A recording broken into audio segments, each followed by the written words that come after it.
I'm gonna cut this section off. I'll cut my new piece and start fitting that up.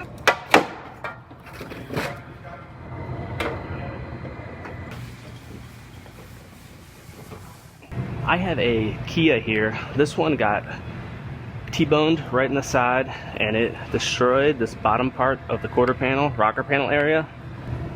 This is real wadded up. Wheelhouse is folded up a little bit inside of here, and then it's smashed all throughout here up into this area.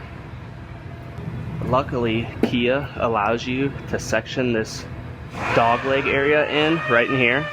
This is how you have to buy the part, however. You have to buy the whole quarter panel. It comes all the way down to here.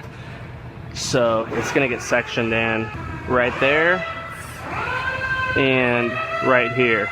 Then I'm gonna repair this front part of it. So I'm gonna go ahead, I'm gonna cut this section off. And then when I get that out of my way, I'll repair the wheelhouse and I'll go ahead and repair this front section. Then I'll cut my new piece and start fitting that up and start fitting this one together. I'm gonna go ahead and mark this. I already measured this out. They have you measure 300 millimeters down from this hole, but I'm gonna cut this short to start with. I'm gonna cut here, then I'll trim it back, and same thing down here.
All right, I have this new section sitting on here and it's overlapping the existing on the car by about an inch or so. I'm gonna go ahead and I'm gonna scribe this on the car, then I'll lift this back off and I'll trim out that last little section and then I'll have a perfect cut.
All right, I went ahead and sat these doors on here just to make sure everything's fitting properly, and it looks very good. So I'm gonna go ahead and lift these doors back off and get that rocker dog leg all primed up.